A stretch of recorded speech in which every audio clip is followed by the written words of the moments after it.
Once again, I want to wish Paschal Donoghue, setting aside our significant political differences, I would say, on a personal level, the best. And the one thing I do know is Paschal Donoghue was a reader of books.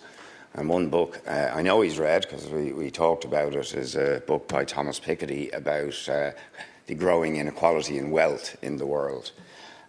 So he might be interested, or indeed maybe supportive, of my appeal to the government not to increase income inequality, particularly affecting some of Paschal's constituents in Dublin City, where there is significant concern among council residents and a protest next Monday outside the Dublin City Council offices over plans to increase the proportion of income that council tenants will pay in rent from 15% to 18%. That would be a significant jump for, remember, some of the lowest income households in the city and in the country. The assumed income of certain categories of employee will also be increased significantly from, for example, 500 to 750 in the case of taxi drivers, and the cap on subsidiary earners will also be increased. Now, this is going to mean significant hikes in rent for some of the lowest income families, because 18% of a tiny income is a lot.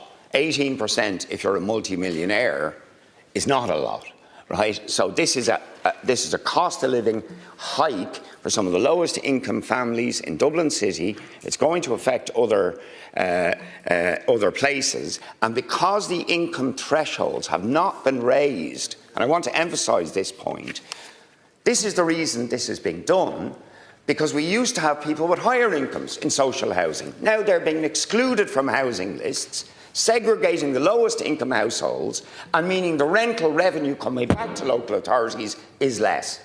The lowest income people shouldn't be asked to pay the bill for that. So I would ask the government to intervene on this, stop the rent hikes on council tenants, and start to raise income thresholds for social housing eligibility. Thanks very much. Deputy Boyd Barrett, I think both you and Paschal would be disappointed if you didn't point out your significant political differences whilst doing it in such a courteous way. I would, and I'm going from my memory here, I believe we did increase the income thresholds for social housing in the last government. I also would acknowledge it's something that I think we need to probably do more on over the lifetime of this government. I see it in my own constituency, where incomes have risen, thankfully, but as a result, sometimes people can actually then miss out on eligibility, and therefore there can be a poverty trap there. So I will talk to Minister Brown in relation to his plans in relation to this as well, and specifically the issue you raised in relation to Dublin City Council and their decisions in relation to rents. Deputy